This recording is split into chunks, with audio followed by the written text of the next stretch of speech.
ബോംബെ ഹൈക്കോടതി, മുംബൈ ഹൈക്കോടതി ഒരു വലിയ വിധി പറഞ്ഞിട്ടുണ്ട്. CPMകാർക്ക് അവിടെ ഗാസയിൽ നടക്കുന്ന അതിക്രമത്തിനെതിരെ സമരം ചെയ്യണം. ആ സമരത്തെ മഹാരാഷ്ട്ര ഗവൺമെൻറ് സമ്മതിച്ചില്ല. അപ്പോൾ അവർ നിരോധിച്ചു എന്ന് പറഞ്ഞാൽ സമരം നടത്തിക്കൂടാത്ത സ്ഥലത്ത് എന്തുമാണ് നടത്താൻ തീരുമാനിച്ചു. അപ്പോൾ നിരോധിച്ചു. ഇവർ മുംബൈ ഹൈക്കോടതി പോയി ഒരു കേസൊക്കെ ഫയൽ ചെയ്തു. അപ്പോൾ ഹൈക്കോടതി ചോദിച്ചു, നിങ്ങൾ ആദ്യം ഇന്ത്യയെ സ്നേഹിക്കൂ, പിന്നെ നമുക്ക് ഗാസയുടെ കാര്യമൊക്കെ എടുക്കാം. ശരിയാണ്. CPMനെ സംബന്ധിച്ചിടത്തോളം ഇത് വളരെ പ്രധാനമാണ്. പാലസ്തീനും ഇസ്രായേലും തമ്മിൽ അടി നടക്കുന്നു. ശരിയാണ്, ആ യുദ്ധത്തിൻ്റെ ശരിതെറ്റുകളുണ്ട്. പക്ഷേ നമ്മൾ ഒരു പക്ഷം ചേർന്നുകൊണ്ട് ഇവിടുത്തെ കുറച്ച് പേരുടെ വോട്ട് കിട്ടുന്നതിനോ അല്ലെങ്കിൽ കുറച്ച് ആളുകളെ പ്രകടിപ്പിക്കുന്നതിനോ വേണ്ടി പാർട്ടിയുടെ സമ്മേളനത്തിൽ, ഒരിക്കലും പാർട്ടി സമ്മേളനത്തിൽ അങ്ങനെയൊന്നും ചെയ്യാൻ പാടില്ല. പാർട്ടിയുടെ സമ്മേളനത്തിൽ എല്ലാവരും സ്കാർഫ് കെട്ടി, പിന്നെ വേറൊരു തരത്തിലാണ് മധുരയിലെ പാർട്ടി സമ്മേളനം നടന്നത്. ഇങ്ങനെയൊക്കെ ചെയ്യാൻ പാടുണ്ടോ? പാർട്ടിയെ സംബന്ധിച്ചിടത്തോളം എല്ലാ ജാതിക്കാരും എല്ലാ മതക്കാരും പാർട്ടിക്ക് തുല്യമാണ്. എന്തെങ്കിലുമൊക്കെ പ്രശ്നമുണ്ടെങ്കിൽ അത് ചർച്ച ചെയ്യാം. അവിടുത്തെ ഇഷ്യൂ എന്ന് പറഞ്ഞാൽ എത്രയോ വർഷങ്ങളായി കിടക്കുന്ന, ഒരുപക്ഷെ 2 രാജ്യം ഉണ്ടായ കാലം മുതൽ കിടക്കുന്ന വംശീയ കലാപവും കൂടി ചേർന്നിട്ടുള്ളതാണ്.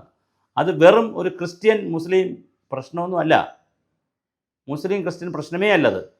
അതിനപ്പുറമുള്ള വംശീയ കലാപങ്ങൾ, അതിനപ്പുറമുള്ള മറ്റൊരുപാട് കാര്യങ്ങൾ ചേരുന്നതാണ് ഇസ്രായേലിൻ്റെയും പാലസ്തീൻ്റെയൊക്കെ വിഷയങ്ങൾ.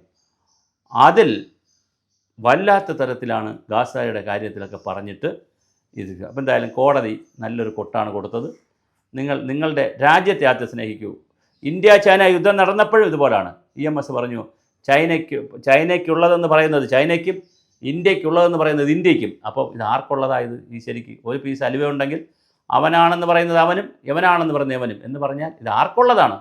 ഒരു കാര്യം പറഞ്ഞില്ല. VS അന്ന് ജയിലിൽ കിടന്നിട്ട് രക്തം കൊടുത്തു ഇന്ത്യൻ സൈനികർക്ക്. അതിനെതിരെ VSൻ്റെ പാർട്ടി നടപടിയെടുത്തു. എവിടെയാണ്? ഇന്ത്യക്ക് സ്വാതന്ത്ര്യം കിട്ടിയിട്ടില്ല ഒരു കാലഘട്ടത്തിൽ പറഞ്ഞു. ഗ്രാമങ്ങളിലൊക്കെ യുവാക്കളെ യുവതികളെയൊക്കെ പഠിപ്പിച്ചത് ഇന്ത്യക്ക് സ്വാതന്ത്ര്യം കിട്ടിയിട്ടില്ല.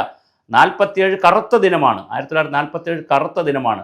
1956 ആഗസ്റ്റ്, പിന്നെ റിപ്പബ്ലിക് ഡേ, നമ്മുടെ റിപ്പബ്ലിക് ഡേ ആഘോഷിക്കുന്നതും അതുപോലെ തന്നെ നമ്മുടെ സ്വാതന്ത്ര്യദിനം ആഘോഷിക്കുന്നതും ഒക്കെ ആഗസ്റ്റ് 15 ഈ പറയുന്ന റിപ്പബ്ലിക് ഡേയും ഒക്കെ ബോഗസാണ്. അങ്ങനല്ല, രാജ്യത്ത് സ്വാതന്ത്ര്യം കിട്ടിയിട്ടില്ല എന്നൊക്കെ പറഞ്ഞ് ഒരു കാലത്തും രാജ്യത്തോട് സ്നേഹം കാണിച്ചിട്ടില്ല.